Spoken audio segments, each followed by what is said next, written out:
la más cordial bienvenida a nuestras invitados, a Violeta Núñez, a Lelic Parra y también desde Inglaterra conectado por Zoom al cineasta Ernesto Cabellos.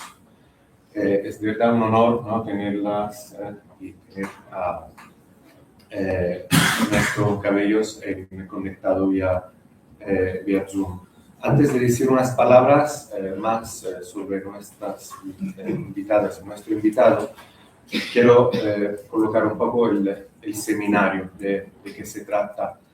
Esta es una sesión de un seminario, del seminario permanente de economía política crítica de la Ciudad de México, en donde por el momento estamos trabajando tanto el área de economía política de la unidad Iztapalapa y el área de sociedad y acumulación capitalista de la UAM Azcapotzalco. Entonces es un trabajo conjunto que estamos haciendo. Una de las ideas que tenemos es esta de analizar las múltiples crisis del capitalismo que, como notamos, ¿verdad?, están estrellando por todos lados, crisis políticas, geopolíticas, ecológicas, de reproducción social y también económicas. En este sentido, hemos ya tenido una primera sesión hace dos semanas sobre el imperialismo con John Smith. La sesión de hoy sobre extractivismo y crisis ecológica, y en 2 semanas vamos a seguir una sesión sobre la crisis de reproducción social, en donde Marcia Leite y Esther Morales van a presentar su libro. Como en la película de Ernesto Cabellos que nos acompaña hoy, ¿no?, y como lo hizo quizá Domenico Lusurdo para el liberalismo, claramente influenciado por el Capital de Marx y Hegel, de cierta forma se trata de hablar de contrahistorias, ¿sí? Esto significa de poner en la luz lo que no se ve. Esto por un lado. Entonces, en la película, una de las películas de los documentales de Ernesto Cabellos, que se llama Hija de la Laguna, se ve como una persona de Holanda que trabaja joyas y todo esto, ese diseño, pero sin darse cuenta o sin saber todo lo que hay detrás de esto, ¿no? El documental nos cuenta, ¿no?, todas las injusticias, la destrucción del tejido ambiental, pero también social. Entonces se trata de evidenciar estas contrahistorias, por un lado, pero por otro lado, se trata también de encontrar los nexos que hay entre esas diferentes crisis, ¿no?, que muchas veces se presentan, no sé, los medios, pero también en la academia mainstream, como separadas, aisladas y exógenas, ¿no? Nosotros, partiendo, como dice también el título de esta sesión, Capital, Extractivismo y Crisis Ecológica en América Latina, partimos de un enfoque crítico basado también en la economía política. Pues no voy a decir más que esto, presentar rápidamente nuestras invitadas y nuestro invitado. Primero, Violeta Núñez Rodríguez, que es maestra y doctora en desarrollo rural por la UAM Xochimilco, es integrante del SNI, nivel 2, es profesora investigadora del Departamento de Producción Económica. Tiene mucho trabajo sobre la minería marina y el litio y su impacto ambiental y social, como por ejemplo en el libro El capital rumbo al mar, una nueva era minera, minería marina o minería mexicana en el capitalismo del siglo XXI, pero también sobre el impacto de los proyectos gubernamentales con su trabajo, libro Pueblos y Territorios frente al Tren Maya. Además de ser profesora, es también colaboradora y conductora de Rompeviento, Tibú. También aquí está la doctora Lelic Parra, Ella tiene una maestría en doctorado en Ciencias Económicas de la UAM, con una tesis buenísima, titulada Metabolismo Social, Crisis Ecológica y Ecología Política, Ética, Epistemología y Praxis del Ecologismo Marxista. Ahora es profesora visitante en nuestro departamento y colabora con el área de Sociedad de Acumulación Capitalista. Finalmente, tenemos conectado desde Inglaterra a Ernesto Cabellos. Él es cineasta, es fundador de Guarango, que es una asociación peruana de comunicadores y cineastas enfocada en el documentalismo y el desarrollo del cine peruano. Es ahora profesor en la Facultad de Medios, Artes y Humanidades de la Universidad de Sussex. Tiene varios documentales, entre los cuales menciono Tambo Grande, Mangos, Muerte y Minería, desde 2007, Hija de la Laguna, 2015, y Choropampa, del 2022. Su filmografía está enfocada en retratar y acompañar la resistencia de comunidades indígenas en el Perú, defendiendo el territorio, su medio de vida y su cultura frente a la industria extractivista. Quiero también destacar que sus películas han obtenido múltiples premios internacionales y una amplia difusión en festivales de cine alrededor del mundo. Y también, bueno, en Netflix hay películas sus documentales han sido seleccionados en más de 150 festivales internacionales y han recibido más de 35 premios. Entonces tenemos una excelente mesa y pues podemos dar inicio. Bueno, sin olvidarme de agradecer muchísimo a nuestro ayudante Guillermo, que está apoyando muchísimo en la organización de este evento. Pues sin más, doy la palabra a Violeta Núñez. Cada ponencia será de unos 20 minutos y al final vamos a tener tiempo para una discusión. Muchas gracias, Violeta. Al contrario. Muy amable, gracias. Espero que ¿sí se escucha? Sí, ¿verdad? Muy buenas tardes, muchísimas gracias primero a todos y a todas ustedes que están aquí presentes. Esperemos que las compañeras y compañeros de Iztapalapa no tarden en llegar y que se puedan incorporar aquí con nosotras. Y muy agradecida también al doctor Lorenzo Fusaro, muchas gracias, a Guillermo y también a Nelly y también al cineasta que está siguiéndonos, también Ernesto Cabello y a la doctora Lili. Así es que muchas gracias por que podamos compartir este espacio. Y bueno, yo preparé unas cuantas láminas, me iré rápido para que podamos después tener la oportunidad de escuchar las otras presentaciones y si es pertinente hacer un diálogo. Bueno, lo primero que quisiera decir, ¿no? La primera lámina, si podemos avanzar, muchísimas gracias, es lo que estamos viviendo, ¿no? O sea, este capitalismo, que es un capitalismo, que ustedes me van a decir, bueno, eso es desde el origen del capital, que vive o intensifica una era de necroeconomía, ¿no? O sea, para que el capitalismo pueda seguir viviendo, tiene que matar, tiene que asesinar. Eso por un lado, como punto de partida. Pero lo otro que me parece a mí muy importante, y además en este contexto de este seminario, es que el capital necesita la guerra para contrarrestar la caída de la tasa de ganancia, ¿no? Ese es uno de los elementos que a mí me parece muy importante aquí enfatizarlo, y que la guerra para el capital, entonces, para contrarrestar esta caída de la tasa de ganancia, va a ser un elemento inherente y funcional. Y claro, no solamente por eso, ahorita vamos a ver por otros elementos, pero uno de los elementos centrales es la tasa de ganancia. Y actualmente vemos pues varios episodios bélicos, ¿no? Ahí pongo en rojo algunos que están siendo muy intensos, no porque los otros no sean importantes, pero que son muy intensos. Uno, pues esta guerra de Rusia y Ucrania, que ya lleva más de 4 años. Dos, una situación que nos parece brutal, que es el genocidio de Israel y Estados Unidos contra el pueblo palestino. 3, esta intervención militar a Venezuela, que también no la pongo en rojo porque, bueno, tiene sus características en términos bélicos, pero la pongo ahí también como uno de los elementos. 4, esta también situación bélica, guerra también ya entre Estados Unidos e Israel contra Irán.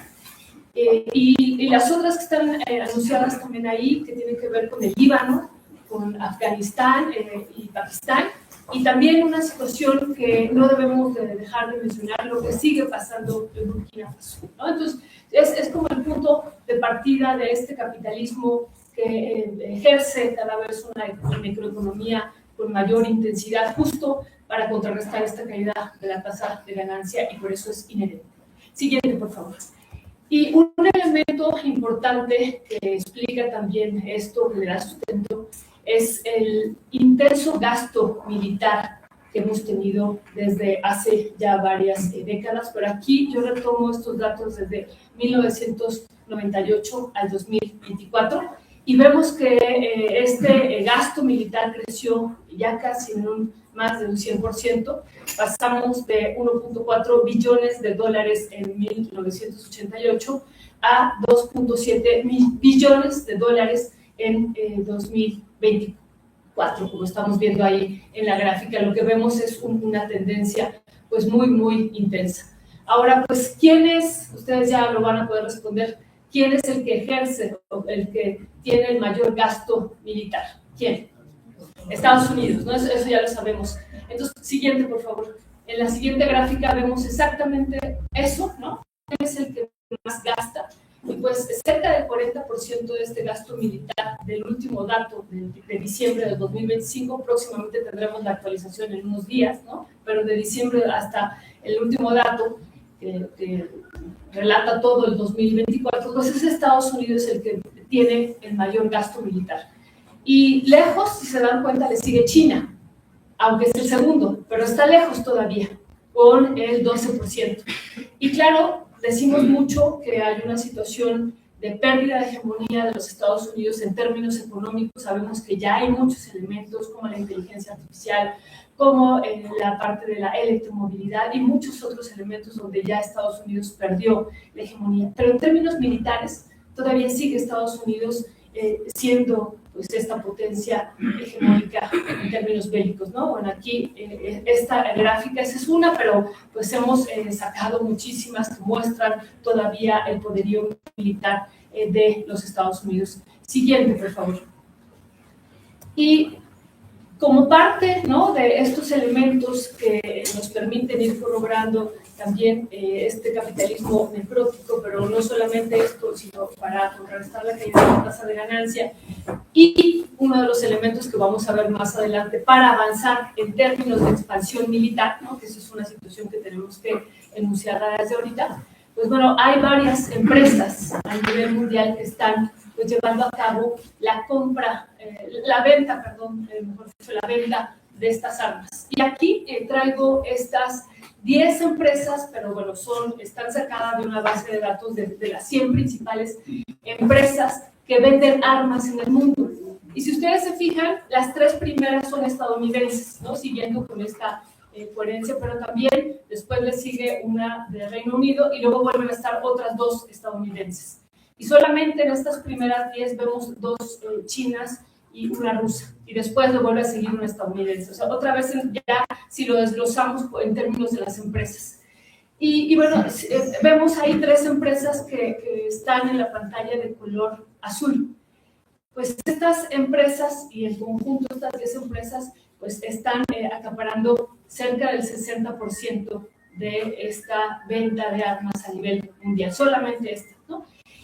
Y yo quiero detenerme en la siguiente gráfica para irme lo más rápido posible en una situación que también estamos viendo, sí, en la siguiente, muchas gracias, que estamos viendo y que me parece muy importante, además de la caída de la tasa de ganancia. Vemos, ¿no?, que este capitalismo que ejerce una necroeconomía, que vuelvo a repetir, para vivir necesita asesinar. Y uno de los elementos que vemos que ha fortalecido también mucho el avance bélico en el mundo y que nos sirve aquí para explicar, es lo que está ocurriendo en términos del capital ficticio.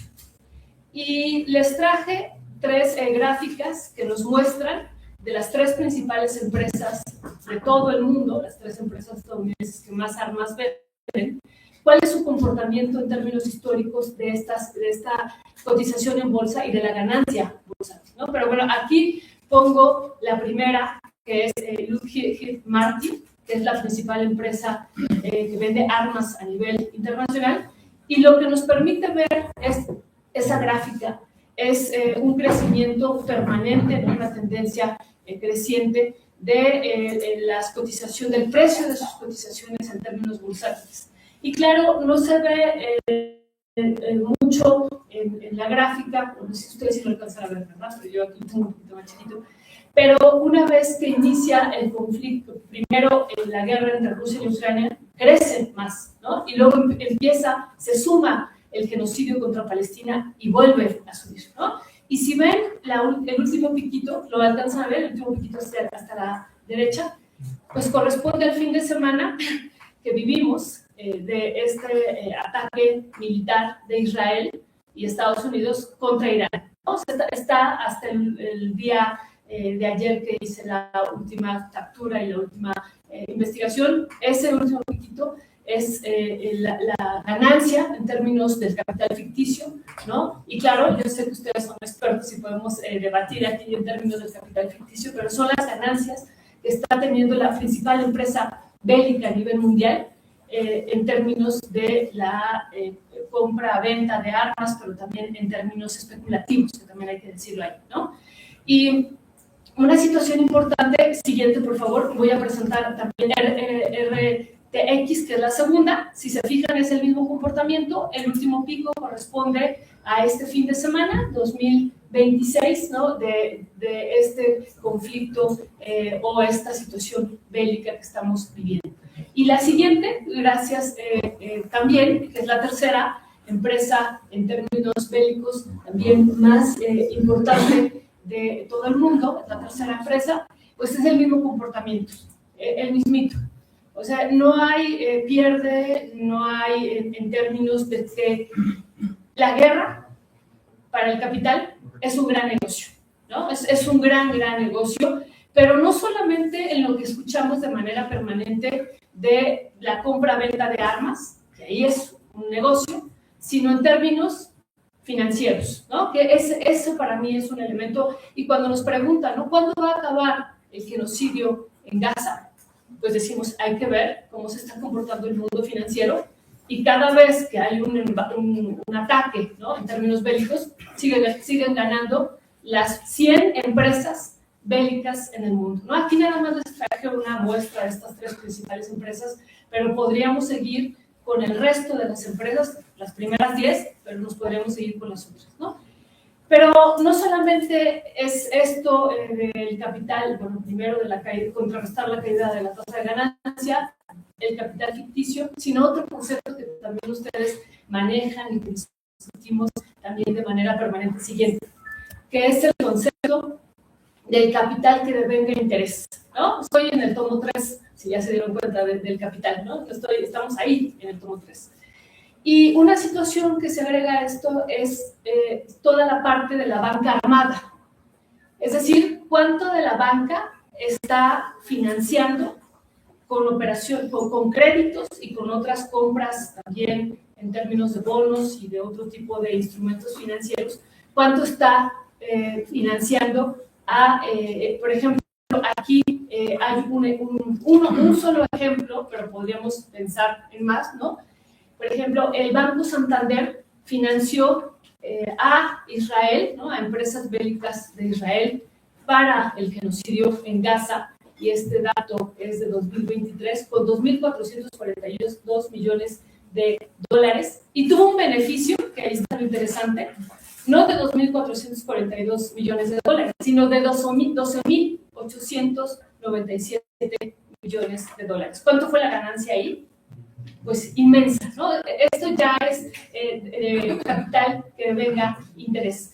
Y bueno, una situación importante que a mí me interesaba traer son el número de acciones que se han hecho o de operaciones en términos bancarios que se han hecho, y el dato que ven del lado siguiente, por favor, ya estoy en la otra pregunta. El dato que están viendo del lado derecho nos muestra de una intensidad en términos bancarios y financieros de operaciones que ahí se incluyen de tan solo 2 años. Son 11.738 préstamos, emisiones de bonos y participaciones financieras, ¿no?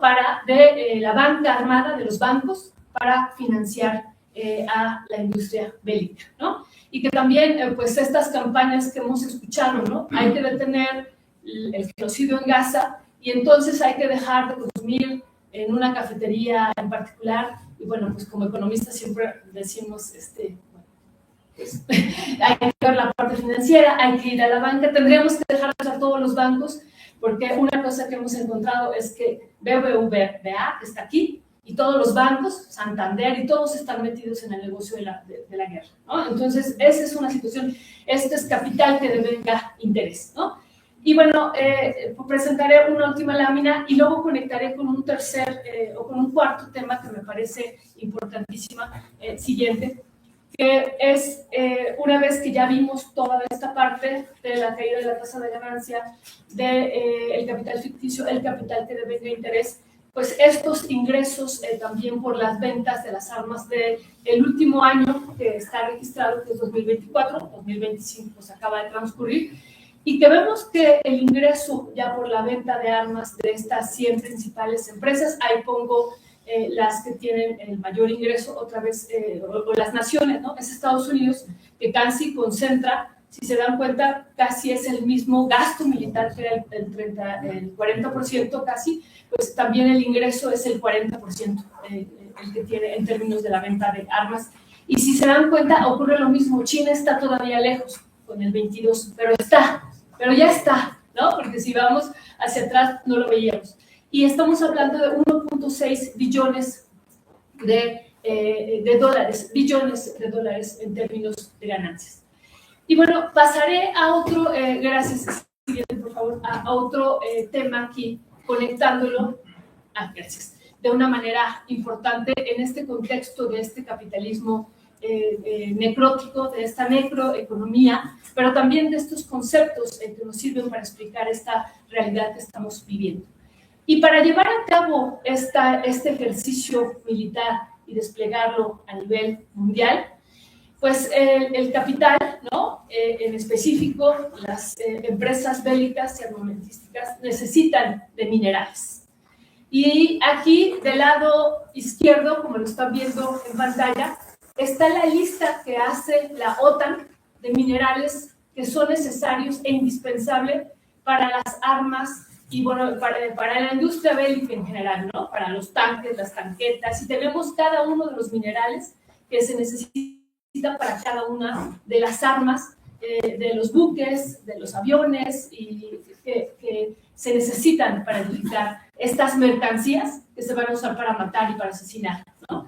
Y pone la OTAN despliega una lista de 12 minerales, y que están viendo ustedes del lado derecho, ¿no? La inmensa mayoría de estos minerales los tenemos en México y en América Latina, pero también corresponden a esta lista que Estados Unidos, pues que la hemos conocido además ahora muy intensamente, porque pues sabemos que hay una negociación entre México y Estados Unidos y 54 países por los minerales críticos con Estados Unidos, ¿no? Y con esta lista de 60 minerales, que antes eran 50 minerales, y el último año, revisando todos los datos del Servicio Geológico estadounidense, lo que vemos es que agregó 10 minerales, y en esos 10 minerales también está metido el Departamento de Guerra, ¿no? Ya no nada más el Servicio Geológico de los Estados Unidos o el Departamento del Interior, sino también está el Departamento de Guerra, y todos los minerales que enuncia la OTAN que se requieren para esta industria bélica, pues son parte de su lista, todos absolutamente, de minerales críticos, ¿no? Siguiente, por favor. Y bueno, me iré muy rápido, ya Lorenzo me dirá cuánto me faltan, 5 minutos, pero me iré muy rápido. ¿cuáles son estos minerales críticos? Y nada más ahí, no voy a leer todo el texto, es mucho texto, pero yo quería que lo vean. Es lo que define el Servicio Geológico de los Estados Unidos, de esta lista que veíamos anteriormente, y dice que son aquellos esenciales para la seguridad económica, pero yo me voy a referir a la seguridad nacional, ¿no? Que eso es, sí, gracias, que eso es uno de los elementos clave. Si faltan estos minerales, pues hay un problema de seguridad nacional. Y claro, por eso está metido también ahí ahora el Departamento de Guerra en la lista de los minerales críticos, ¿no? Por eso se actualiza y por eso también era importante su participación. Siguiente, por favor. Y claro, ¿quién o de dónde suministra a Estados Unidos sus minerales críticos? ¿De su nación? Pues no. Este mapa, ¿no?, que ellos van actualizando cada año y que salió apenas el mes pasado del Servicio Geológico de los Estados Unidos, nos muestra todos estos países que están en algún color, son de los países de donde Estados Unidos tiene que importar el 50% de sus minerales críticos. Y bueno, cuando decimos en términos de la teoría de la dependencia, ¿quién depende de qué? ¿Quién depende de quién? Pues vemos que Estados Unidos depende del resto del mundo para seguir con su industria bélica, pero para esta cuestión de la seguridad económica y seguridad nacional, ¿no? Depende. Siguiente, por favor. Y uno de los grandes temas que ahora pues hemos estado retomando de manera importante, pues todos los economistas, creo que aquí la inmensa mayoría son economistas, ¿no? Y no economistas, ¿no? Pero los economistas, pues es toda la guerra comercial contra China, y claro, podemos decir contra el resto del mundo, pero contra China en particular por la pérdida de hegemonía de los Estados Unidos, ¿no? Y este atlas de minerales críticos, pues nos permite también entender parte de esa guerra que ahora no solamente ya es en términos comerciales, sino también de minerales críticos. Estados Unidos ha establecido una guerra por los minerales críticos contra China, y claro, de los 60 minerales que tiene Estados Unidos, o que necesita para seguir con su industria bélica, principalmente, ¿no? Pues de estos casi el 82% los tiene China, ¿no? Nada más ni nada menos. O sea, el 82%, 49 de esos 60 minerales. Siguiente. Y bueno, pongo aquí en grande México, porque nos acabamos de enterar, ¿no? Ya sabíamos que iba a venir, pero ya se hizo el anuncio oficial, pero ya nos enteramos de que hace unas horas acaba de iniciar esta negociación ya formalmente del TEMEC con Estados Unidos. El discurso que acaba de dar hace unos minutos Marcelo Ebrard, que ya lo pueden encontrar en las redes sociales, pues está centrado justo en el tema de cómo vamos nosotros a abastecer, ¿no?, de materias primas. Vean, después lo escuchan, ¿no?, pero lo dicen en otras palabras, cómo vamos a abastecer nosotros de materias primas a los Estados Unidos. O sea, cómo vamos a ser parte de este encadenamiento de valor, de suministro de materias críticas, ¿no? Y bueno, pues aquí nada más hay que recordar que México tiene, y además prácticamente Estados Unidos lo tendría muy, muy cercano y sin prácticamente regalado, ¿no?, porque no pagan muy pocos impuestos, no se nos olvide el 0.002% de acuerdo a sus ingresos, ¿no?, que eso ha sido lo general, y lo otro, de acuerdo a la Ley Federal de Derechos, pues pagan 8 pesos durante la primera año, ¿no?, por hectárea al semestre, ¿no? Y me iré muy rápido para concluir, ¿no?, en estos, ya no son 5 horas, deben ser 2, ¿no? Que me decía ahorita Lorenzo Pizarro. Aquí pongo también de este atlas de minerales críticos, y creo que esto quedó muy chiquito, ¿verdad? Pero yo para que entraran todos, ¿no? Pongo toda América Latina, donde hay minerales críticos. Y claro, si se dan cuenta, pues es Brasil, es Bolivia, es Chile, es Perú, es Argentina y es Cuba. Y Cuba, nada más ni nada menos, tiene una riqueza importante en cobalto.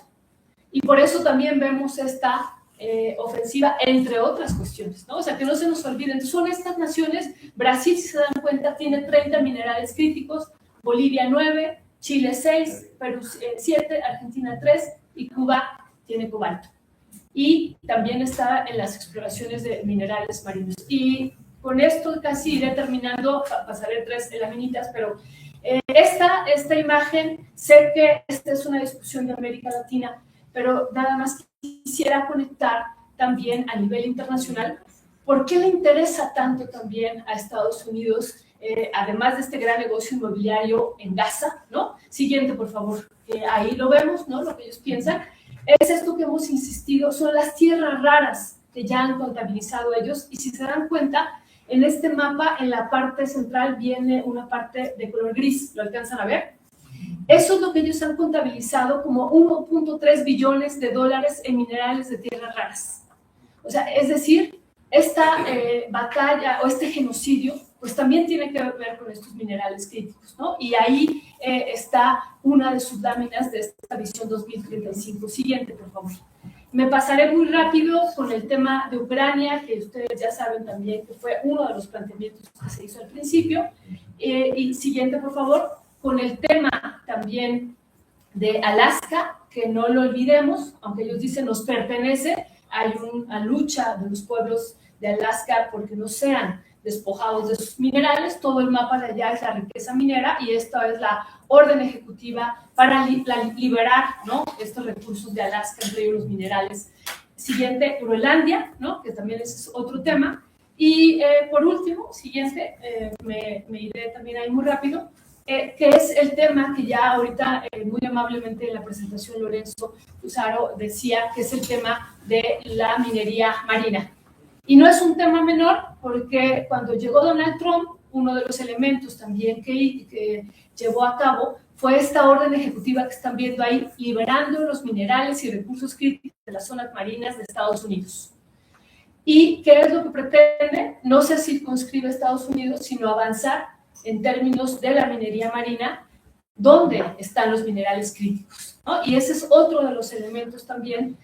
Y por último terminaría con, ahora sí, con estas laminitas de quiénes en este contexto de esta necroeconomía, de contrarrestar la caída de la tasa de ganancia, del capital ficticio y del capital que devenga interés y todo este avance que ha habido ya sobre sus territorios, ¿quiénes son los afectados?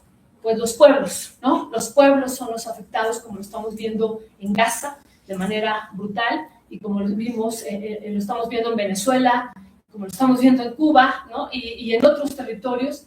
Y bueno, lo que vemos, ¿no?, en esta afectación que es pues importante es que América Latina sigue siendo uno de los territorios pues con la mayor conflictividad todavía en términos mineros, ¿no? Sigue habiendo, y México es el primer lugar, ¿no? Siguiente, por favor. Y hay un mapa de la extracción de minerales y de los conflictos en todo el mundo, pero vemos ahí resaltado América Latina, ¿no? Ya no hay tiempo, y cerraría con el tema de esto que les decía hace un momento. Vimos la lista de minerales críticos en México, vimos que el segundo es la varita, y un estudio que hemos estado haciendo ya desde hace un par de años es lo que está transcurriendo en Chicomucelo, Chiapas. Y aquí yo traigo, pensando en este cierre de la necroeconomía, esta masacre que hubo en 2024 de una familia entera que fue asesinada porque se opuso a la minería. ¿Y qué es lo que querían extraer? Querían extraer varita, entre otros minerales. Pero la varita se ha vuelto un elemento estratégico también para los Estados Unidos, y por eso puse también en el mapa, porque es el segundo elemento que está buscando Estados Unidos. Y por último, ¿no?, ya la última, aquí muestro estos datos de lo que son las concesiones mineras en Chicomucelo, ¿no?, y los elementos que están buscando, entre ellos la varita, si se dan cuenta, ¿no? Y bueno, terminaría con la última diciéndoles gracias, y bueno, pensando que este es un tema que no termina hoy, que vemos que se va a ir intensificando, y que para nosotros, como lo hemos visto, pues uno de los siguientes pasos para Estados Unidos es Cuba, y también ahí hay una riqueza en términos mineros, pero también pues una historia muy...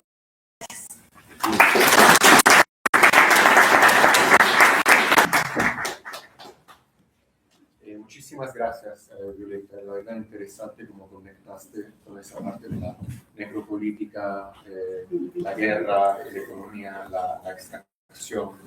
Muy interesante, muchas gracias. Y también bienvenidos a la delegación de Iztapalapa. Gracias por estar aquí. Pues doy la palabra entonces a Lili. Adelante, por favor. Gracias.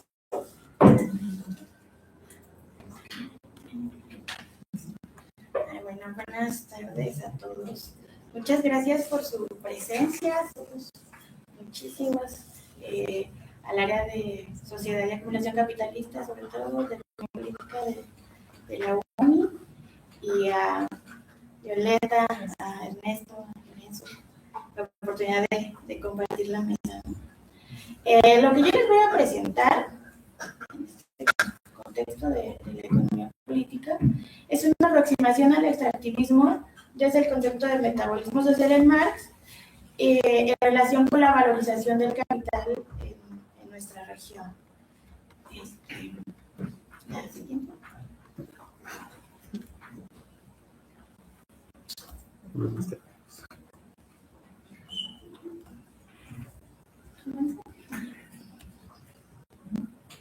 Bueno, mientras cambia la diapositiva, normalmente cuando hablamos de extractivismo en la literatura de la región, se suele abordar como un modelo productivo, sobre todo cuando hablamos en el contexto del neoliberalismo. Entonces lo criticamos como una forma de extracción de minerales intensiva, con desventaja, orientada a las exportaciones.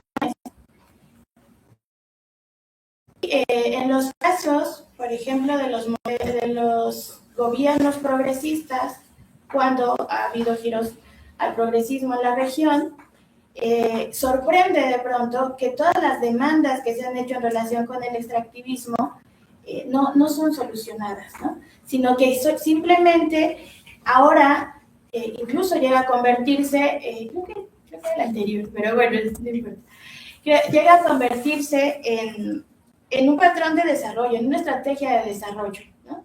Entonces, en ese sentido, incluso se llega a legitimar, ¿no?, el extractivismo, porque ahora estamos hablando de que hay una mejor distribución de la renta extractiva. Y también en la literatura es común encontrarlo como un patrón de inserción dependiente de la economía mundial en el contexto de las teorías de la dependencia, ¿no? Somos economías periféricas, entonces históricamente nos corresponde esta transferencia de recursos a los centros, ¿no? Y en casos menos comunes, porque serían mucho más simplistas, hablamos de problemáticas ambientales simplemente en ciertos sectores, ¿no? Es un sector de extracción que genera problemas ambientales y entonces en esta medida se analizan pues muy particularmente. La intención aquí es, dada esta discusión que existe, bueno, ¿qué pasa cuando cambian los gobiernos, no? ¿Esto da solución o no da solución? La intención de la ponencia es trasladar la discusión precisamente a no quedarnos preguntándonos en qué modelo económico se inserta el extractivismo, porque ya vimos que se reconfigura conforme cambian los modelos económicos. Entonces, la intención es cambiar la discusión a la forma social que convierte a la naturaleza en condición de la valorización. Es decir, una explicación del fenómeno como una forma históricamente determinada de mediación social entre la sociedad y la naturaleza, que se estructura por la lógica de valorización del capital y esencialmente a través de esas tres categorías, ¿no? El trabajo abstracto, el valor y el capital. Sabemos que la naturaleza no produce valor, ¿no? El valor es algo exclusivo del trabajo. Entonces, la naturaleza queda subordinada al trabajo abstracto en las condiciones históricas del capitalismo. La lógica de la valorización precisamente es la ampliación del sistema, ¿no? La acumulación, sobre todo. Y el capital como valor que se valoriza, ¿no? Entonces, en este sentido, necesita de la naturaleza como soporte material para la extracción de la plusvalía a través del trabajo abstracto. Esa es la intención. En teoría marxista, Marx aborda el metabolismo social desde dos perspectivas. De manera transhistórica, siempre los seres humanos tienen una relación con la naturaleza a través del trabajo. Esto siempre ocurre porque de ahí obtienen los medios de trabajo y los instrumentos de trabajo, ¿no? Siempre ocurre. Sin embargo, dentro del capitalismo adquiere una forma concreta, es decir, está mediada por el trabajo abstracto. Entonces, entendemos que el capitalismo es una forma históricamente específica de organizar ese intercambio material entre la sociedad y la naturaleza. Pero el extractivismo es una forma intensificada de hecho, es decir, requiere mucho más. ¿Por qué? Porque en América Latina lo podríamos entender precisamente como esta modalidad periférica, pero que es funcional, como ya vimos exactamente, ya lo explicó muy bien, entonces no voy a apuntar, es funcional a la valorización del capital global, ¿no? Entonces, en esa manera queda inserta el territorio y tiene que ver directamente con la división internacional del trabajo. Entonces, no podemos decir que es una anomalía o que es un rezago preindustrial, sino que es esa forma en que los territorios, los espacios, los recursos, todos los bienes, sobre todo estos bienes de los que estamos hablando, ¿no?, que en este momento se están haciendo tan importantes, tienen que quedar subordinados a la lógica de valorización del capital.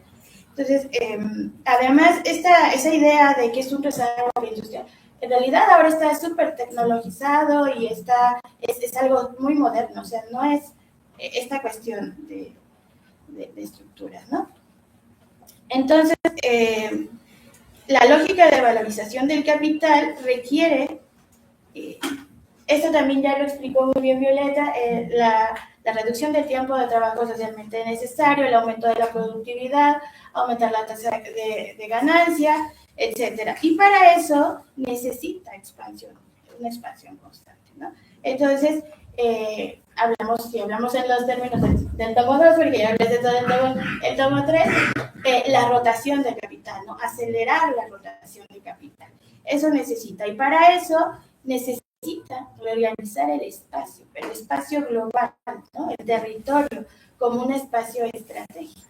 Entonces, a las regiones América Latina, pero también todas las que ya mencionaste, funcionamos como, no solo como los que ponen los recursos, todos los recursos naturales, escasos, sino además como para absorber los desechos, ¿no? Entonces, y las poblaciones van siendo ahí también dañadas, ¿no? La afirmación es que la crisis ecológica no surge simplemente porque se extrae demasiado, sino porque los tiempos metabólicos de la naturaleza quedan subordinados a la lógica expansiva y a los tiempos del capital, ¿no? Entonces hay una contradicción ahí que es muy importante. Hablando de nuevo sobre los gobiernos progresistas, porque llama mucho la atención, por ejemplo, el caso de México, ¿no?, que uno esperaría que dada que la presidenta ambientalista y del panel intergubernamental de cambio climático, su discurso de pronto es: lo estamos considerando, estamos viendo qué vamos a hacer con el fracking, vamos a ver si podemos usar agua reciclada, ¿no?, o si usamos otros químicos, vamos a ver cómo negociamos las tierras raras, cómo negociamos todos los minerales estratégicos, ¿no?, de Sonora. Cuando se le pregunta, siempre el discurso va un poco a la demagogia, ¿no?, porque aunque ella quizá tenga una intención, en realidad el sistema requiere globalmente de estos recursos, ¿no?, de estas medidas. Entonces, en los gobiernos progresistas, la naturaleza sigue siendo un soporte del valor.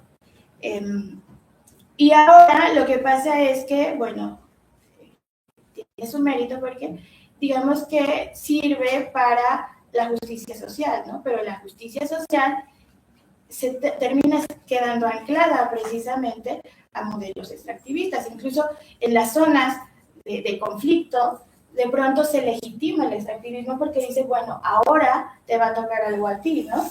Entonces, los movimientos a veces se controlan, ¿no? Por el discurso. Ha pasado en todos los países de la región. Por ejemplo, cuando cambia la Constitución de Bolivia, de Ecuador, que empiezan a hablar de los derechos de la naturaleza y estas cuestiones, de todas formas, legalmente, la Constitución dice, bueno, pero son para que el Estado los pueda explotar en el beneficio de la población. Entonces, ahí se legitima el extractivismo y no puedes decir como comunidad, te dicen, bueno, es que tú no puedes estar en contra de la justicia social, ¿no? No puedes limitar el desarrollo del país. Correa decía, no podemos sentarnos sobre el costal de oro, ¿no? Y esperar ahí, tenemos que usar la riqueza. Entonces, sigue quedando subordinada a esta cuestión de la valorización, ¿no? Del capital. Las luchas territoriales, esto me parece muy interesante, sobre todo, por ejemplo, en el trabajo de Ernesto, también el trabajo que tú has hecho, cuando hablamos de las luchas territoriales, hablamos de fricciones históricas que sirven para revelar todas estas fricciones históricas, pero además epistemológicamente sí descubren, dejan ver que hay otras formas de racionalidad, hay otras formas de relacionarnos con la naturaleza. Cuando dicen, bueno, tu idea de valor no es mi idea de valor, ¿no? El agua es más importante que el oro, etcétera. Están hablando de esta contradicción, de que hay racionalidades en las que el valor de uso es más importante, que el territorio es importante, que los ciclos biológicos son importantes y que sí se puede, que puede haber otras formas de relación con la naturaleza. Entonces, expresan todo el tiempo las consignas, las contradicciones del capital, las reflejan. Además de que, bueno, obviamente, protegen los territorios, etcétera, ¿no? La siguiente. Y, bueno, entonces, las implicaciones teóricas y las conclusiones que podemos obtener es que el extractivismo en América Latina no es solo un modelo productivo ni una estrategia económica fallida, sino que es una forma históricamente situada del metabolismo social en la periferia, mediante la cual la valorización del capital reorganiza los territorios y comprime los tiempos ecológicos, ¿no? Y la crisis ecológica no es un límite externo al capitalismo, sino que es resultado de la subordinación de la naturaleza a la lógica del valor que determina un problema de sostenibilidad material, porque no coinciden los tiempos de la naturaleza, ¿no?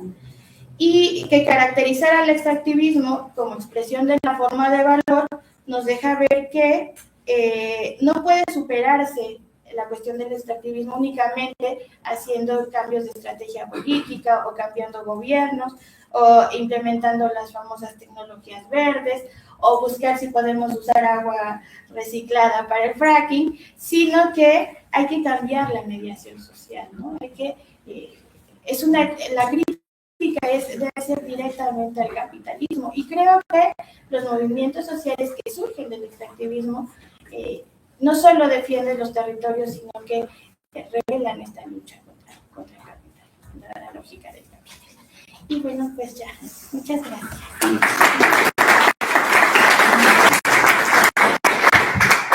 Muchísimas gracias, Cali.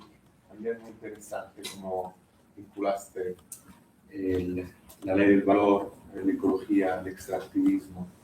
Muchas gracias.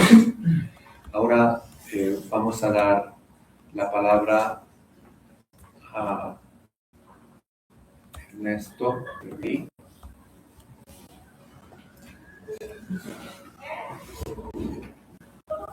ahí está. Muchas gracias. Estás conectado y te estamos escuchando y te dejo la palabra.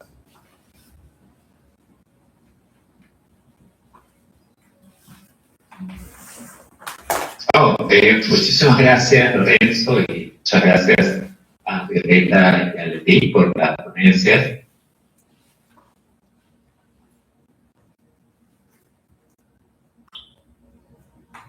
Aunque enriquece mi comprensión, visito mejor mi trabajo de cine documental retratando a comunidades que defienden su territorio frente a la presión extractiva que invade sus territorios y que causa, los afecta en sus medios de vida y en su medio ambiente.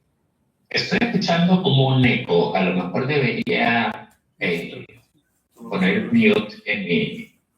voy a intentarlo. Bueno, vamos a ver si funciona así mejor. Sí. Y también he preparado una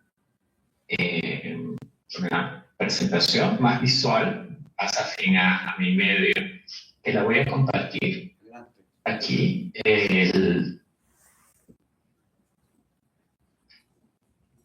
Para presentarme primero, ¿no? Mi nombre es Ernesto Cabellos y vengo para cine documental. Mi nombre es Ernesto Cabellos, de ya 30 años, ¿no? He hecho documentales en La Laguna, en los Andes, en Norte, Catamarca, en Perú, también en Taporán de la Costa, y el último trabajo es en la Amazonía peruana.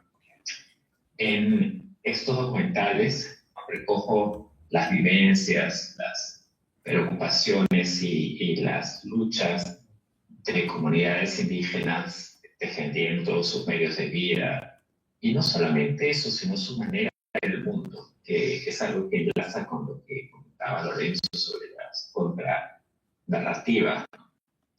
Y me voy a centrar en Hija de la Laguna, ¿no? Un documental que recoge la voz de Nerea Aray, mujer campesina de Cajamarca, y que tiene una relación muy especial con el agua. Les quiero pasar un video de 2 minutos para que tengan una idea del trabajo que hago y cómo recojo esa manera de ver el mundo a través de un documental. Entonces, les voy a compartir el trailer de todos los videos que hago y cómo recojo esa manera de ver el mundo. Madre agua.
Es una forma de vivir bonito.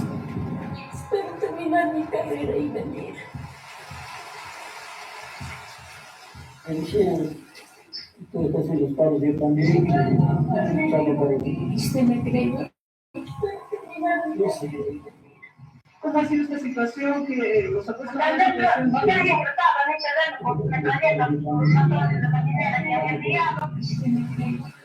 Mamá ya en tus entrañas guarda su por el oro se derrama sangre, el oro no se bebe, el oro no se come.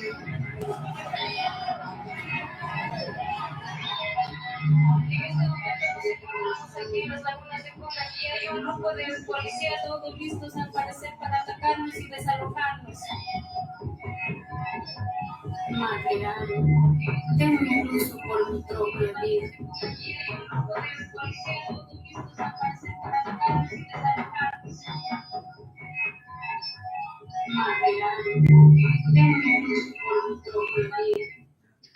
Bueno, yo creo que se trata de todo un conjunto de narrativas, ¿no? Que, así como he escuchado en las ponencias anteriores, ¿no? O sea, que tienen que ver con el capital, con la presión sobre minerales claves, tienen que ver con toda la industria del armamento.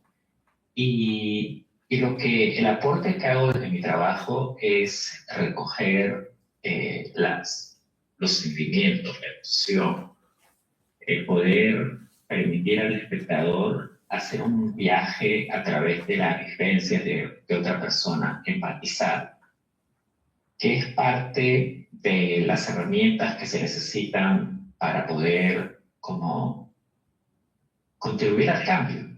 Y de eso se trata mi trabajo, de contribuir al cambio a través de una metodología que recojo en este cuadro, ¿no? de cómo se genera impacto en el cine documental.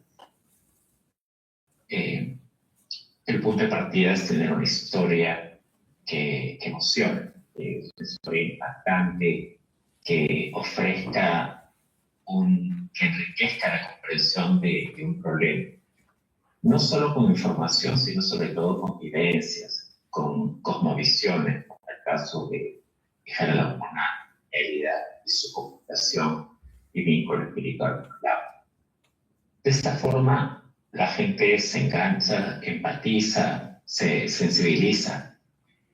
Y algunos de quienes ven los documentales se comprometen. A veces el compromiso va simplemente a una cosa puntual de firmar una carta, pero algunos sí toman acción, se involucran, se forman parte de un movimiento, ¿no? Y a través de un movimiento amplio que involucra y que reúne a investigadores como ustedes, a abogados, a defensores de derechos, activistas, artistas, músicos, cineastas, es que se puede contribuir efectivamente al cambio social, ¿no? Y en mi proceso para construir una historia cautivante, o sea, lo primero es pues acercarse a estas visiones, acercarse a la problemática con empatía y con respeto. Hay que recordar también que en esta guerra de narrativas se tiene a la problemática como las luchas de estas comunidades siempre han sido presentadas por la prensa tradicional, por la prensa dominante y por la narrativa dominante como que son luchas antidesarrollo, que son personas que están manipuladas o que son personas extremistas, comunistas y que no quieren el progreso del país. Entonces, un punto de partida es acercarse con respeto, acercarse y poder escuchar, poder acompañar y recoger a través de las imágenes, con el permiso de, en nuestro caso, de Hijara Laguna, de Nélida y de su familia y de su comunidad, recoger su punto de vista. Y recoger también cómo ven el entorno, cómo recogen, y esto viene de toda la cultura indígena desde Norteamérica hasta el sur, de considerar a la naturaleza como la Yakumam, como entidades que tienen una vida propia y entidades a las que nosotros pertenecemos. Y en el caso de Nélida, estos seres vivientes de la naturaleza están representados por la Yakumama, que es la madre agua, y es la laguna que ella defiende. Parte de nuestro trabajo también es constantemente mostrar qué cosas estamos haciendo. Entonces, siempre darse una pausa para mostrar lo que hemos filmado, explicar de qué va la propuesta que tenemos para representarlos. Y de esta forma se logra una confianza y que abran el mundo más de nivel emocional, que es tan importante para lograr una historia que tenga impacto. Luego viene un trabajo bastante intenso de poder construir una historia con todos los elementos reunidos durante el rodaje, que se arma y se desarma para lograr contar algo en 90 minutos sin que la audiencia pierda la atención. Y eso es un proceso como de pulido en el que también participa en el caso de la protagonista, que revisa los cortes, da sus recomendaciones y también traza sus líneas rojas de lo que no quiere o lo que se siente, lo que siente que la expone mucho en mostrar. Nélida también participó y es la que narra el documental, ¿no? O sea, su voz la escucharon en el avance que les partí.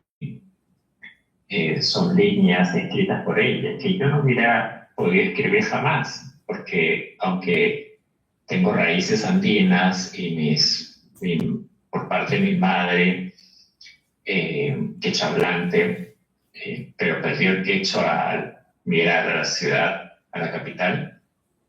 Y yo ya crecí en la ciudad y el agua para mí era abrir el grifo y salía el agua, ¿no?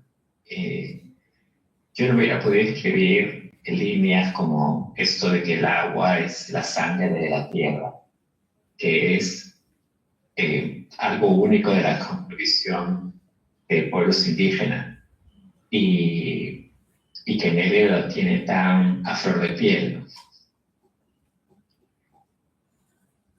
Luego, en las presentaciones, con interacción con la gente, con la película, con la participación de Nélida para las funciones de las primeras funciones de la película, se logra pues que la gente se sienta movida, que sienta empatía y que tenga pues una conexión emocional, enriquezca su comprensión del problema y quiera hacer algo.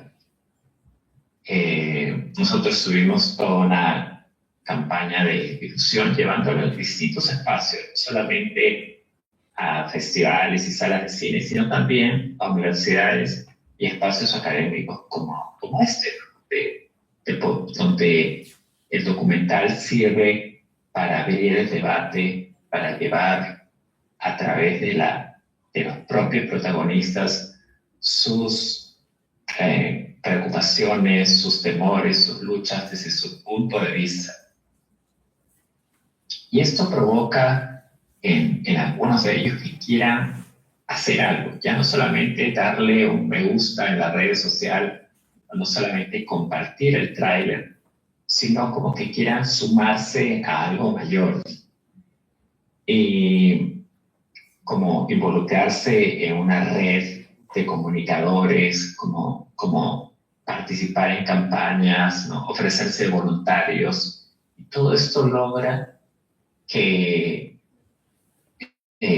conectarse, ¿no? Y el rol de los productores y documentalistas es justamente facilitar esos vínculos con organizaciones internacionales o nacionales, con prensa amiga, con educadores, activistas, artistas, y de esta forma se puede contribuir al cambio social. Y el aporte fundamental es justamente contribuir a un cambio en la narrativa y relacionar a personas como Derrida, Ayay y a su identidad y a sus luchas como lo que son. Son una defensa de su cultura, de su territorio, una defensa de derecho a la vida, a sus medios de vida, y creo que es una contribución para balancear un poco la narrativa, ¿no? Y presentarlos pues como personas que tienen la capacidad de comprender y analizar su situación, no solamente a través de la movilización social, sino también a través de una cultura y una visión de ver el mundo que es distinta a la de simplemente ver el agua y las montañas y la naturaleza como recursos naturales que explotar. En el caso de la historia que llevamos con Ingela Laguna, que es una corporación norteamericana, Newmont, finalmente por la oposición de la población decidió abandonar el proyecto que amenazaba las lagunas. Y fueron varios factores: la oposición de la comunidad, pero también en los valores de los locales, que ya no eran tan atractivos, ¿no? Y también hubo una batalla legal, ¿no? La Máxima Acuña, que es la coprotagonista del documental, recibió un premio medioambiental muy importante, el Goldman, y además ganó un caso para mantener la propiedad de su terreno, que justo colinda con la laguna. Y bueno, eso es lo que quería compartirles sobre la propuesta de cine documental que contribuye al cambio y que creo que lleva y encarna las historias los temas de los que hablamos en historias reales, personas de carne y hueso que sienten, que temen y que tienen mucho que aportar en el debate nacional e internacional sobre su propio desarrollo y sobre temas que son de tan actualidad como, por ejemplo, el cambio climático, la justicia medioambiental y los derechos humanos. No sé si me he excedido, creo que me parece que estoy bien. Muchas gracias. Pues, de hecho... La justicia medioambiental y los derechos humanos. No sé si me he excedido, creo que me parece que estoy bien. Muchas gracias. Lo hemos escuchado muy bien y muy interesante. Seguramente nuestros papers son más aburridos. Sí.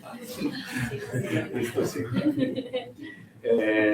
No, pero de verdad, muchísimas gracias. Para mí ha sido muchísimo. Pues tenemos todavía un poco de tiempo para comentarios, para preguntas. Quizá podemos recoger comentarios, las preguntas, y después dejar otra vez como unos 5 minutos cada ponente, ¿no? Entonces vamos, ¿quién tiene? Sí, adelante, uno, dos, sí. Sí, para la doctora. Quizá necesitamos que se abra el micrófono. Perdón. Exacto. No, eso es.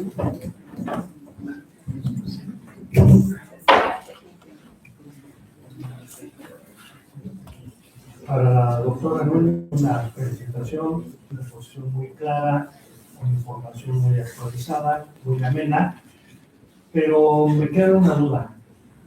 ¿Cómo correlacionar la tasa de la ganancia de las empresas del complejo militar con la tasa general de ganancia. O sea, se mueven igual, se mueven en el sentido contrario, porque ahí, aparte, ahí está una reflexión más profunda de en qué momento estamos de la crisis y qué perspectiva, en qué escenarios se pueden construir, ¿no? Gracias.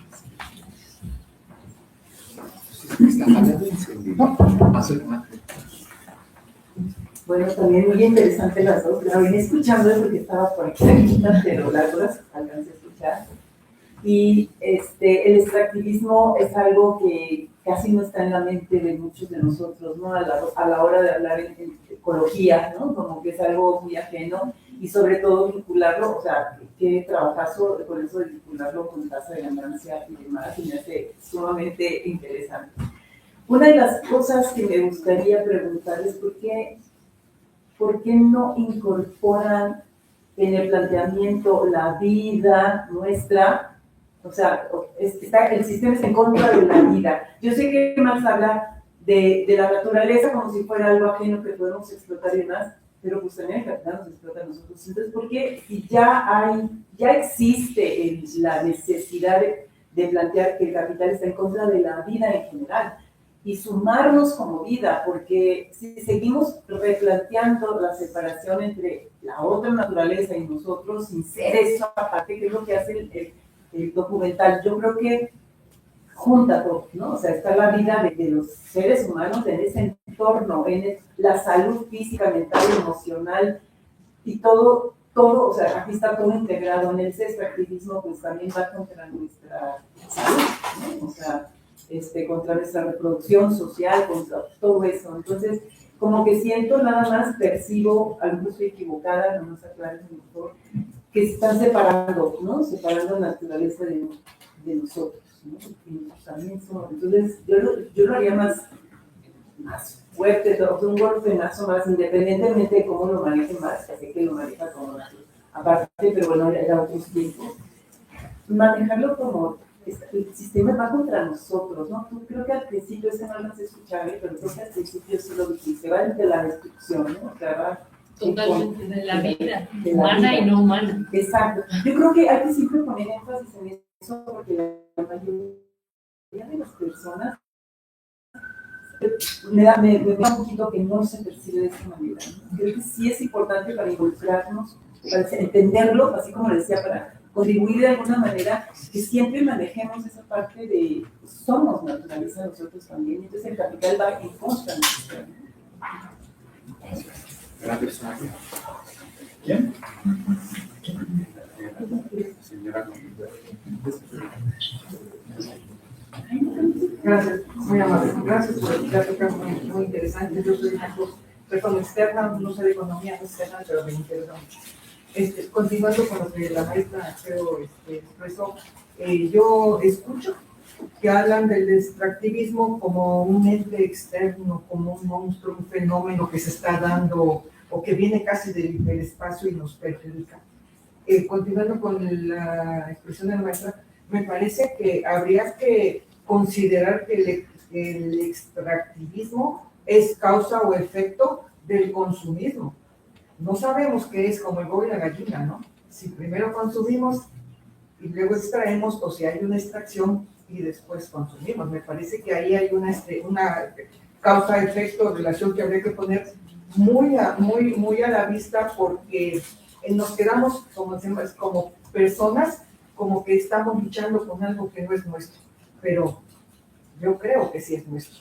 Está bien allá, apegado al consumismo, al cual después de la etapa neoliberal, pues explota y revienta, porque nos mete en un fenómeno de más fuerte de extractivismo, porque yo soy una persona mayor, yo todavía alcanzo a vivir circunstancias como que el refrigerador del abuelo me llega a mí, entonces dura 2 o 3 generaciones, y ahora resulta que no dura ni solo una, pero no es el monstruo que está sacando, sí puede ser, porque esto causa efecto, somos nosotros que tenemos algo, entonces hay que ponerlo muy más como dice, más acá de que pues nosotros somos causa, Esa era la primera. Pero tengo otra pregunta que me interesó mucho de la maestra Edith, con respecto de lo que dijo de la contradicción de la lógica del capitalismo, si el valor resulta del trabajo. ¿Qué se imagina que puede suceder cuando el trabajo ahora está siendo sustituido por la máquina? ¿Cuál es la lógica de la mente capitalista? Porque también no es un ente, aquí sí hay personas caminando que quieren la ganancia y que antes la obtenían, bueno, venimos desde la esclavitud, ¿no? También. ¿En mente qué hay cuando en lugar de tener a las personas trabajando que hacen un ciclo de yo gano y compro, viene la máquina y nos sustituye? En su cabeza, a mí en lo personal me da la impresión de que esa persona, pues como decía, que agarra y se vaya por el oro y se siente encima de él. O sea, ¿cuál es su lógica cuando intercambia un factor que es la mano de obra humana que le hace al ciclo económico y mete una máquina que espera?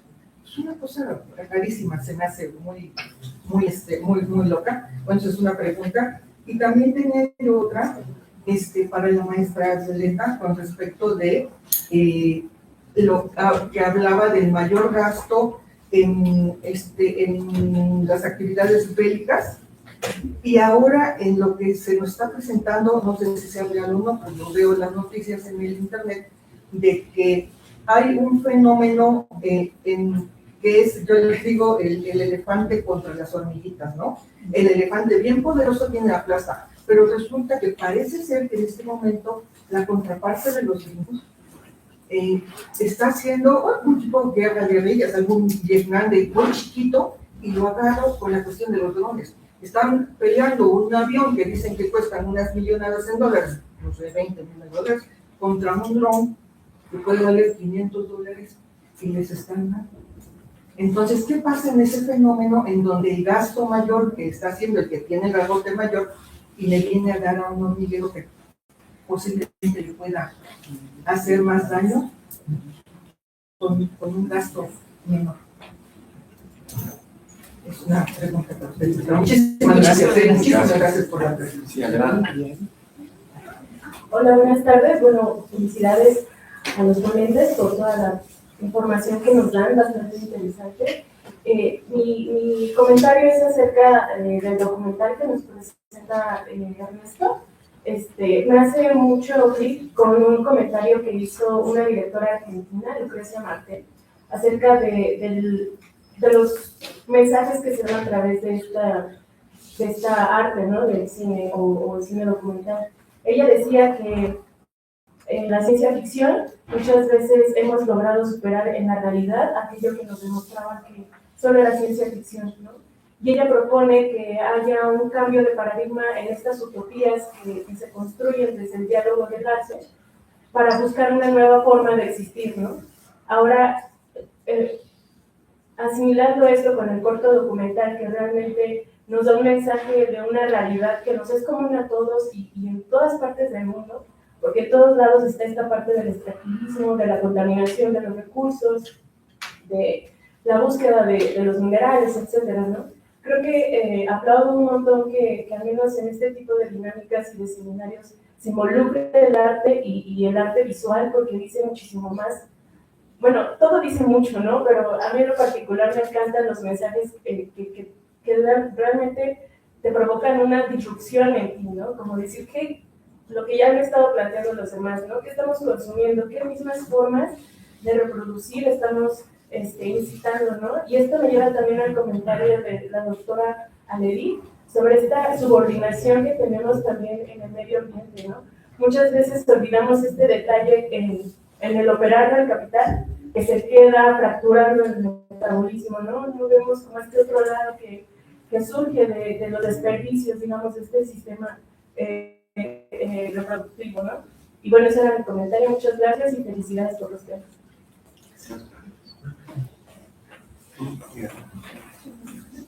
Hola, buenas tardes. Me uno a las felicitaciones para Asi y el ponente. Me pareció muy interesante cómo llevaron la mesa porque vivo diferentes perspectivas de un fenómeno similar. Bueno, para la doctora Violeta, me gustó mucho lo que nos decía al principio de esta economía de guerra o esta necroeconomía, y me quedé pensando en lo que pasó en México hace unas cuantas semanas con esta captura del narcotraficante.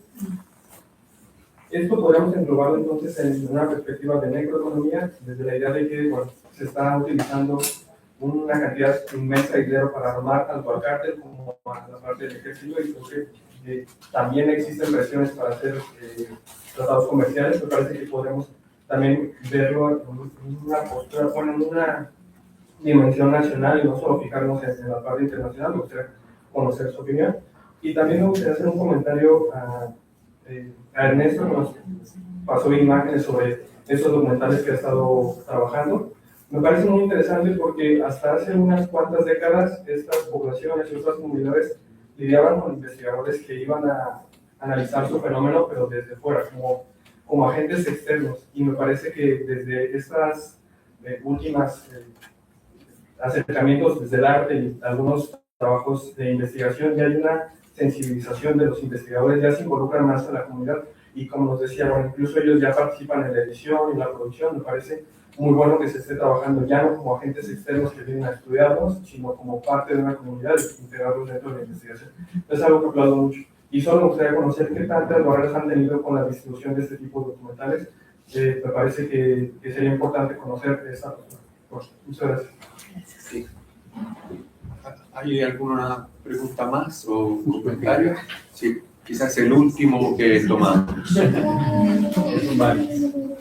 Muy buenas tardes. La verdad es que yo soy muy ajena tanto como a la escuela, referente a los economistas, pero tengo una duda con referente a la doctora Violeta Núñez.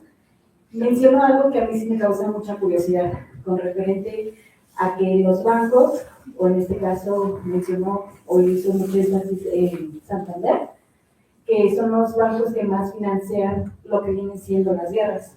Me causa mucha curiosidad el concepto de cómo se realiza este procedimiento o cómo es que se lleva a cabo que los bancos están financiando las guerras. Esa es la ganancia.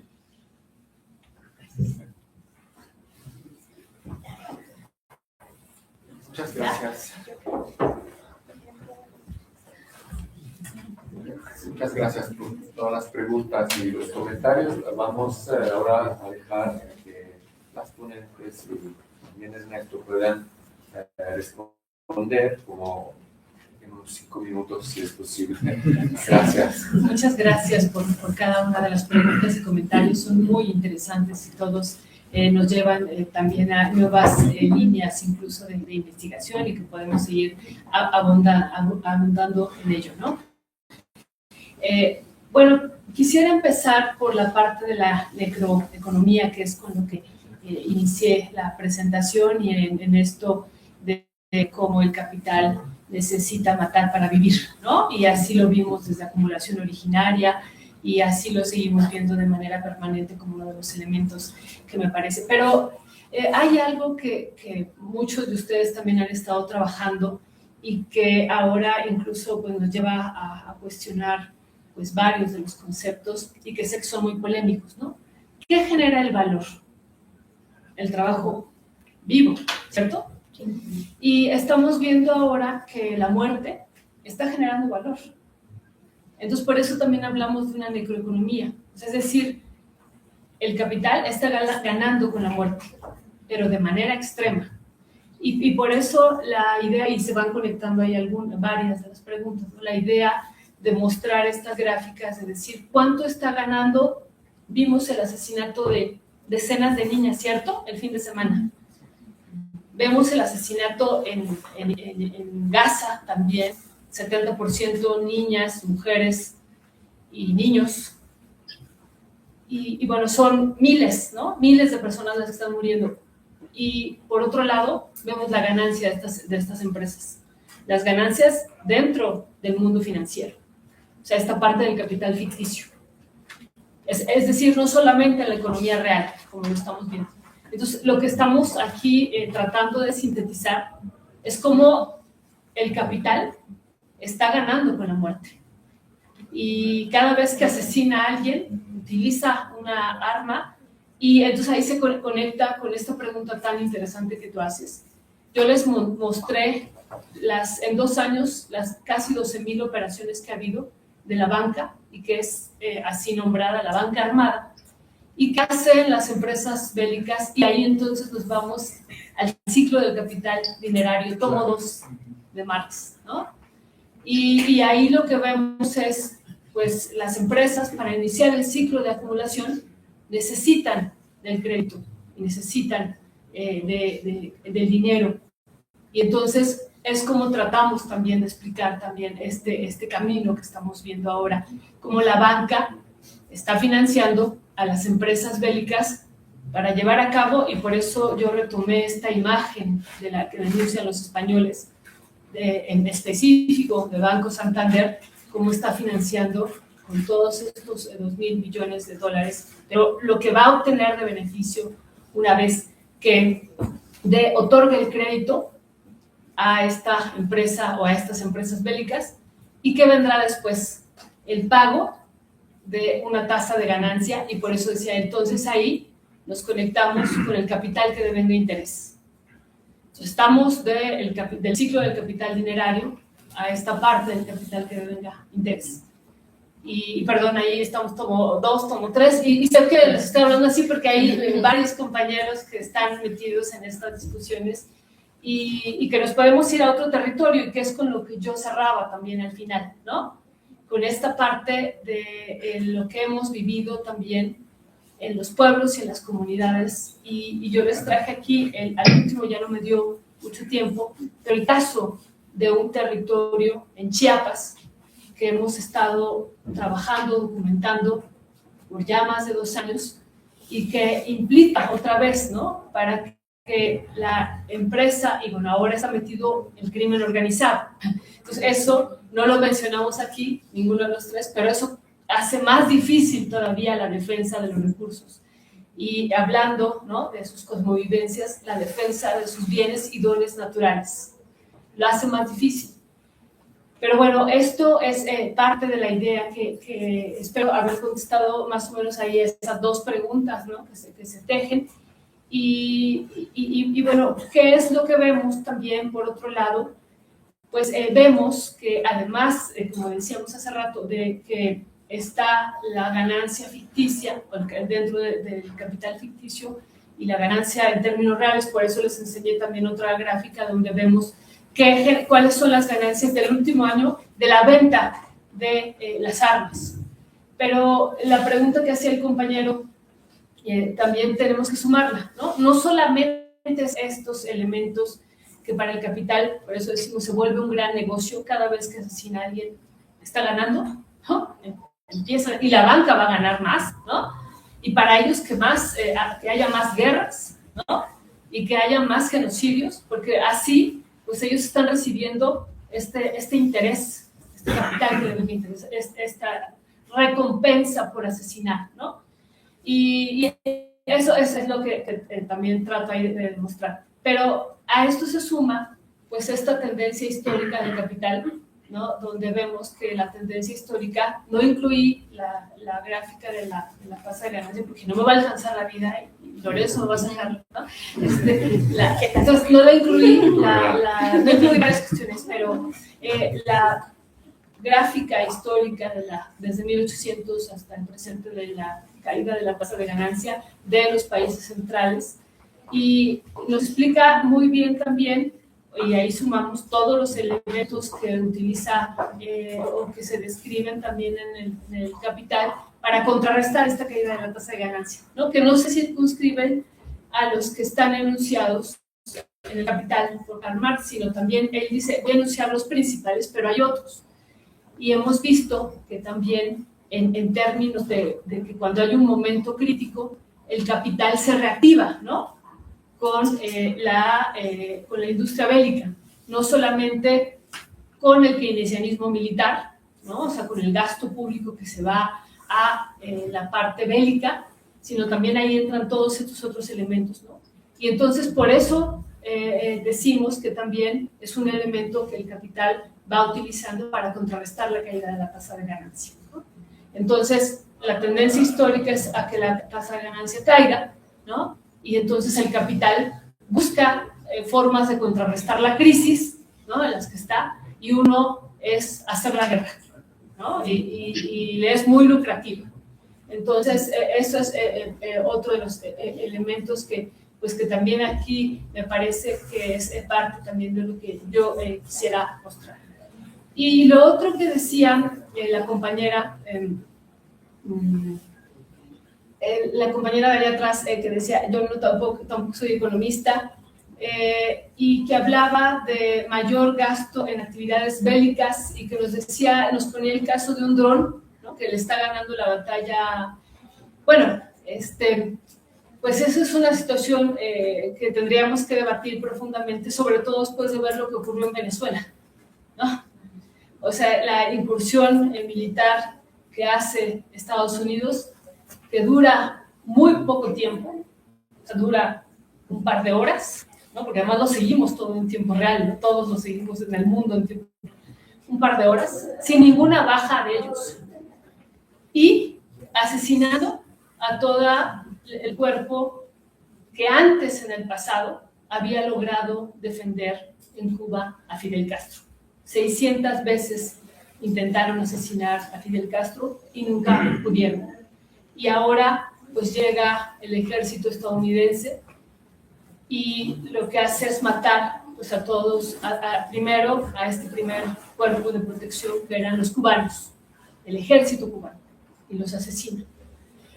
Entonces, bueno, estamos hablando de palabras mayores, ¿no? Entonces, sí tendríamos que ver cómo está actuando la industria militar, cómo está. Hemos visto también ahora este fin de semana algo que, pues, ya habíamos visto en otro momento, estos misiles que se lanzan, ¿no?, y que llegan hasta los refugios.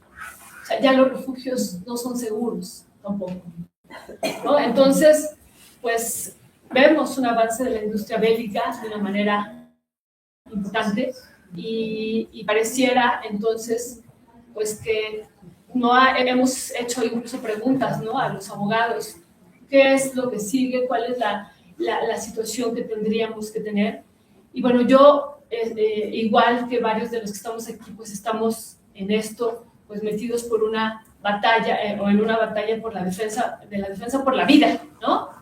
Pero sí vemos que la muerte se está intensificando de una manera fuerte y muy, muy, muy intensa. Y hablando, me decían que hiciera referencia a México, ¿no?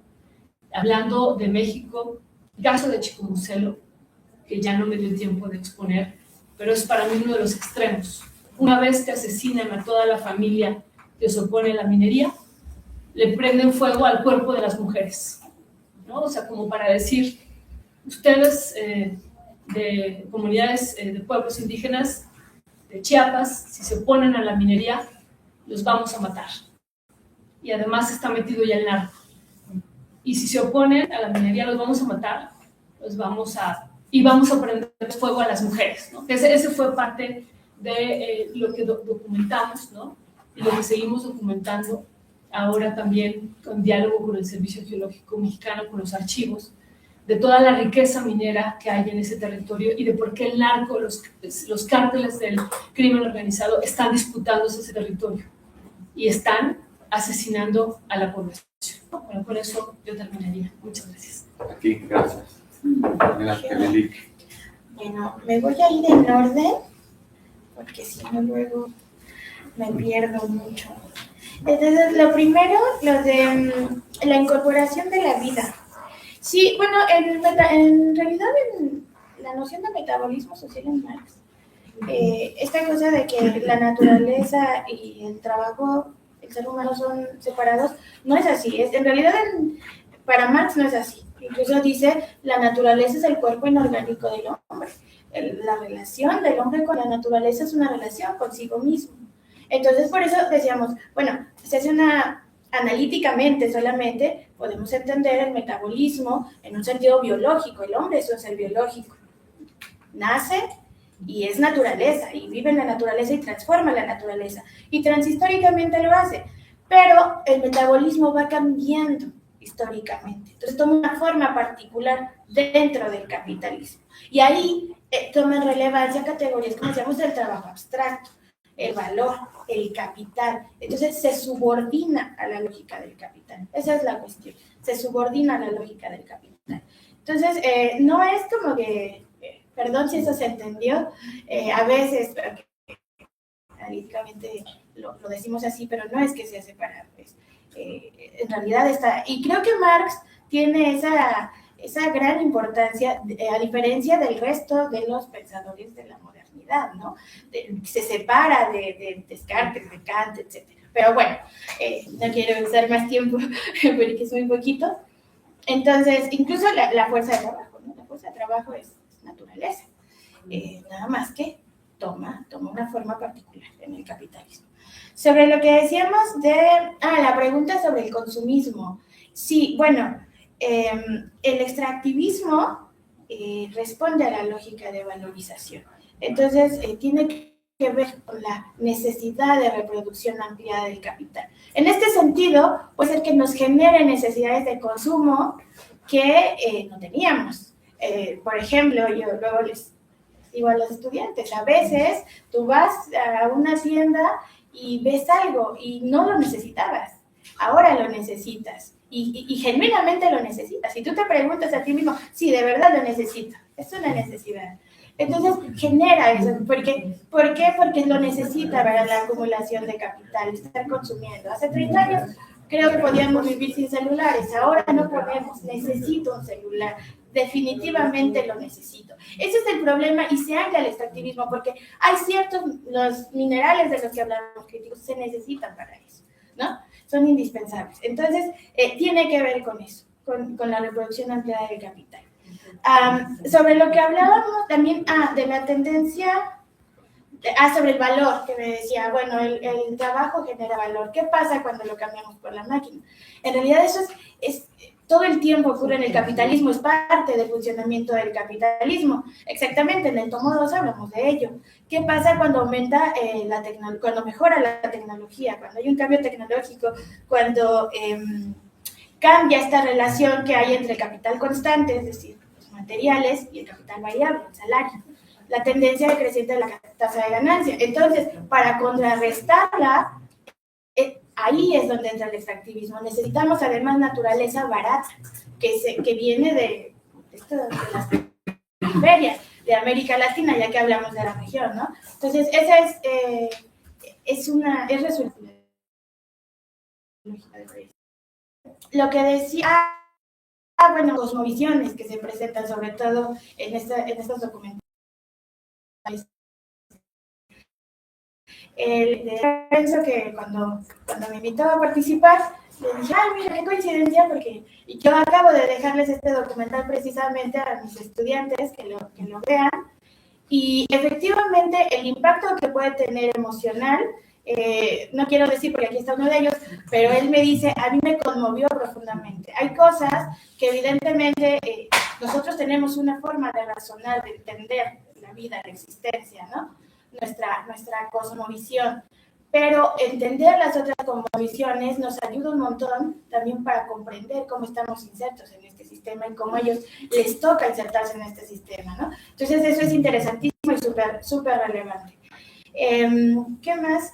Bueno, sí, la fractura del metabolismo, también lo mencionaron, exactamente, que también es un concepto ahí muy trabajado en el marxismo, como el metabolismo universal, dice Foster, de la naturaleza, es decir, todos los ciclos biológicos de reproducción de la vida se ven trastocados por la lógica de valorización del capital. ¿Por qué? Porque como decía en la presentación, el tiempo de la naturaleza no es el tiempo del capital, ¿no? También hay un sentido marxista, hay un autor que se llama Horacio Machado Araoz, dentro del marxismo ecológico latinoamericano, que habla de esto, una contradicción del capital con la vida, ¿no? Y habla precisamente de eso, cómo destruye todo, destruye las condiciones naturales y además a nosotros, porque la fuerza de trabajo, no olvidemos, es parte de nosotros, nuestra parte biológica, ¿no? La explotación tiene que ver con eso. Y bueno, creo que ya con eso. Muchas gracias. A ti. Y bueno, y finalmente doy también la nombrar nuevamente. Va a retrasar un poco. Va un poco retrasado. Doy la palabra a Ernesto para sus comentarios finales.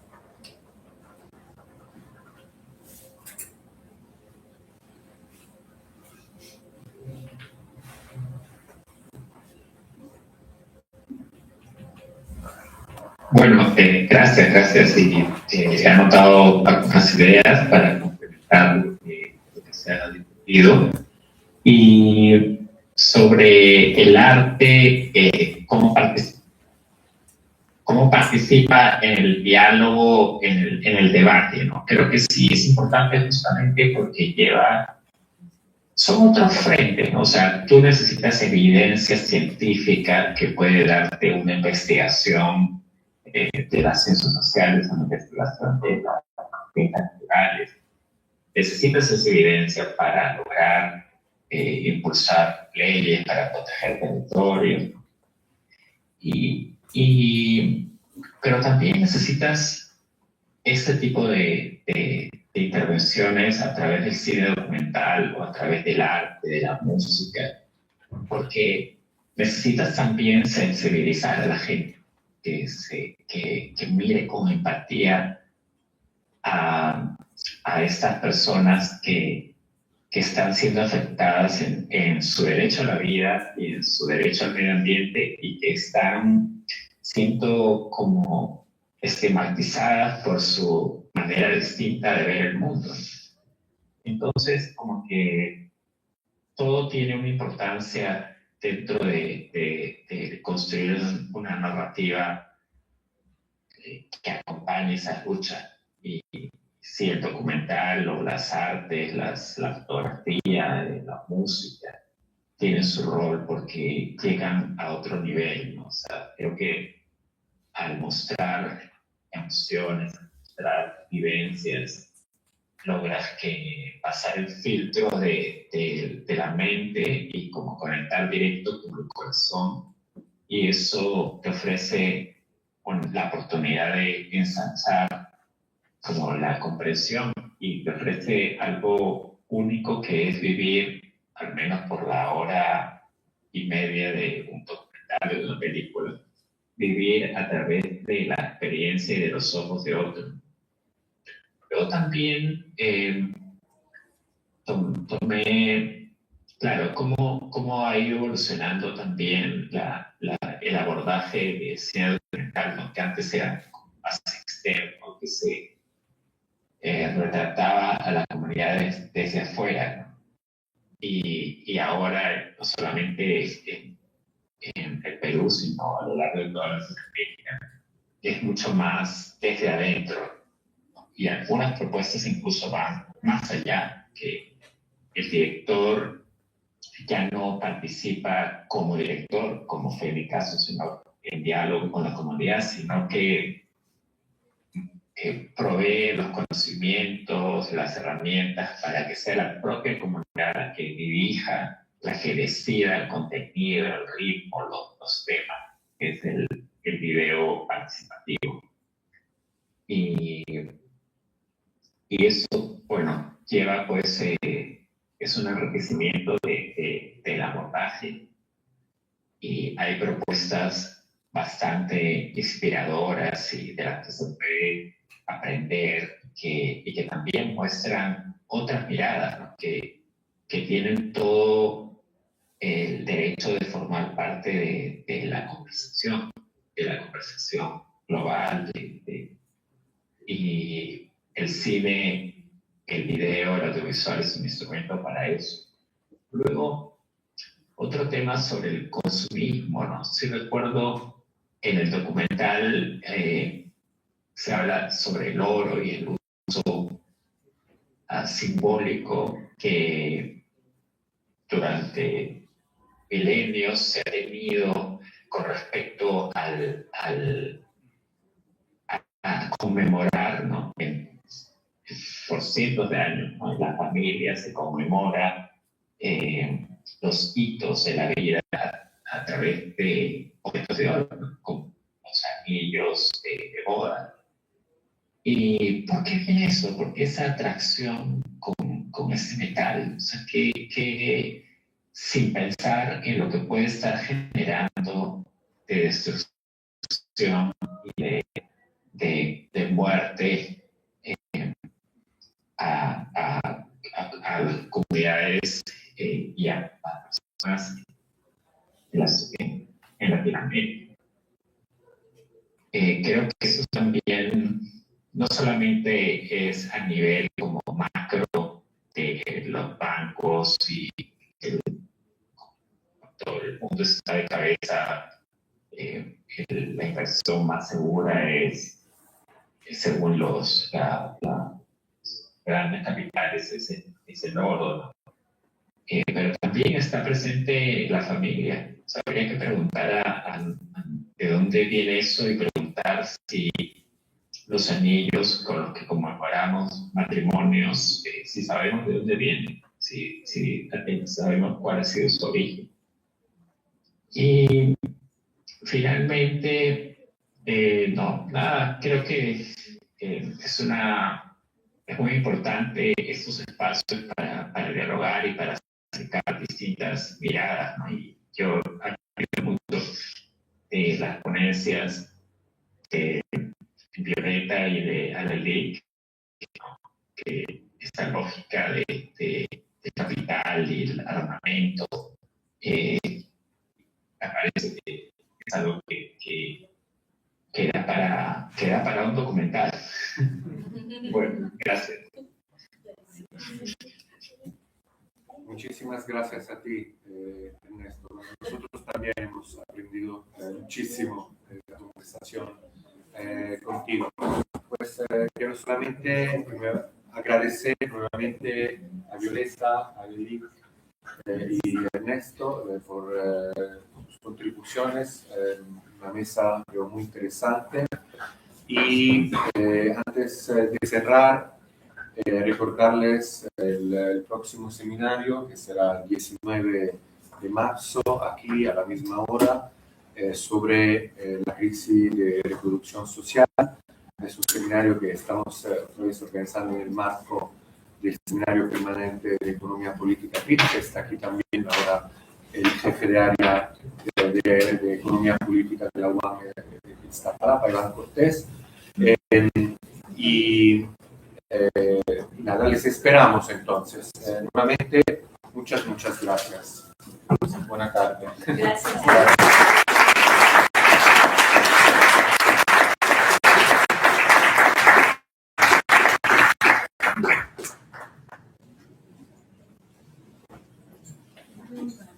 Sí, muchas gracias. Sí. Muchas gracias. Gracias. Gracias.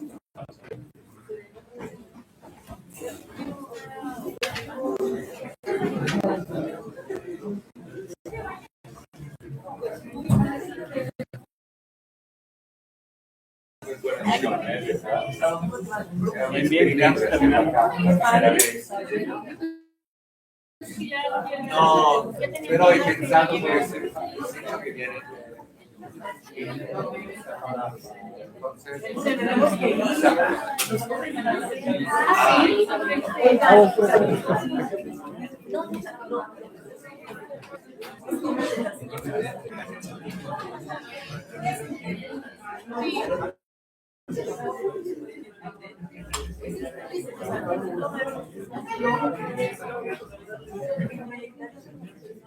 Muy bien.